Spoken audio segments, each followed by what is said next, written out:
Cheese. The Sardinians began putting mago casum marsu, which means rotten cheese in direct English. Cheese is created by allowing a particular kind of fly to lay its eggs inside a perfectly good wheel of pano.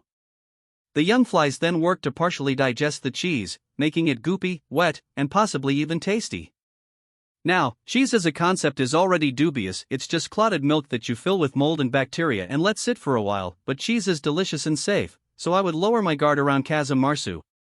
It turns out that those maggots are still alive and can cause anancomyiosis, which is a fancy term for fly larvae living in your intestines.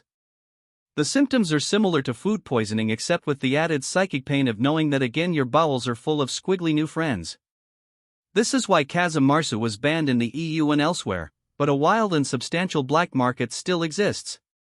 I've learned to look past cheese's strange upbringings as the things that give them their unique character.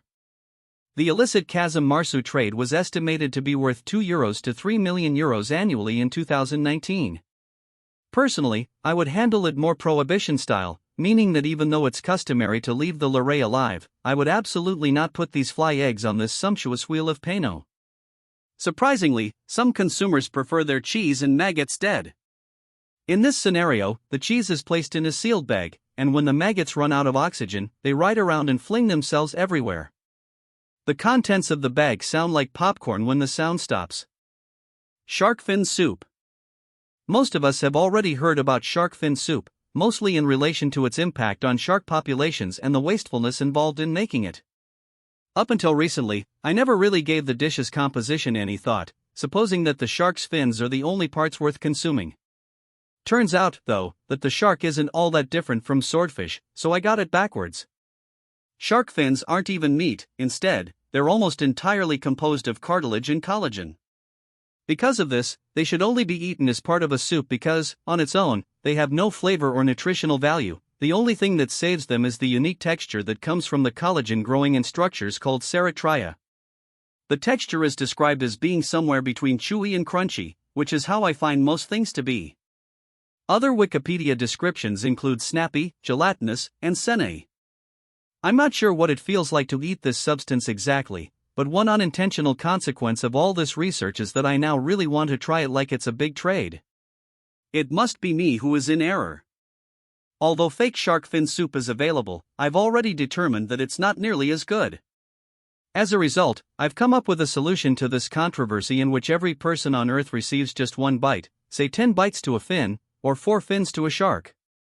200 million sharks perish, which is undoubtedly a necessary casualty, but after that, we can permanently end the practice and you can finally rest. The ackee. The ackee is a fruit that originated in West Africa, which is most frequently linked to Jamaican cuisine, where it can be found in dishes like saltfish and ackee. These alien kidneys, known as arils, are the only part of the fruit that is actually eaten. Their flavor is savory and described as somewhat nutty or bean-like.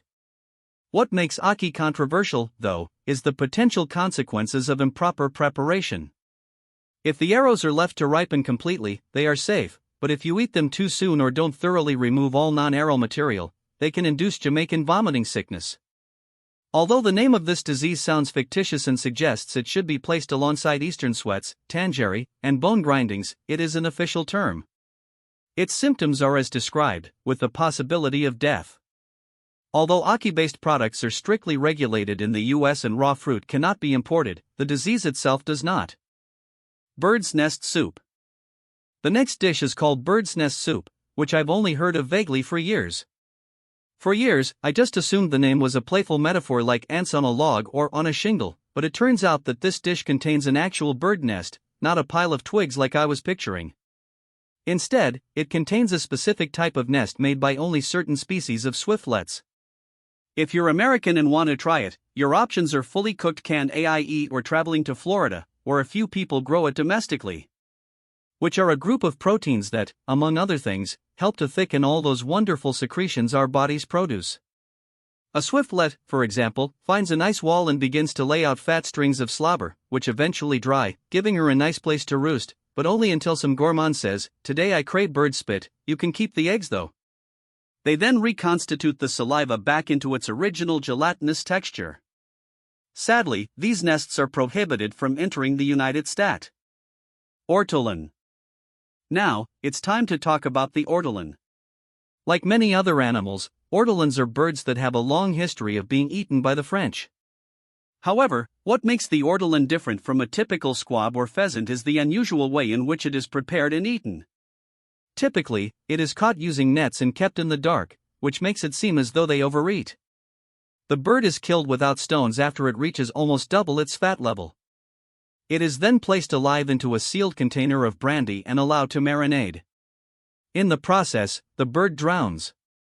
The ortolan is then roasted, plucked, and given whole to the customer, who chews by putting the corpse in their mouth with its feet first. Holding the bird's head with one hand, the other separates the bigger bones with the other. In order to complete this ritual, one typically covers their head with a towel or large serviette. Some explain that this is done to keep the aromas contained, while others say that it serves as a shield from God's eyes, so I'm okay with not trying. Notably, fans of this dish include Bill Cosby and the man who invented the lobotomy, so at Social Club, our goal is to consume the entire bird and then make people forget everything. The EU outlawed the killing of ortolans in 2007 not for moral grounds, but because French people were killing so many of them that the population as a whole was in danger. Fortunately, as of 2018, the conservation status of ortolans is considered low, so perhaps the French will be allowed to resume their slaughter soon. Thank you for watching. Don't forget to subscribe and like our channel for more enthusiastic content.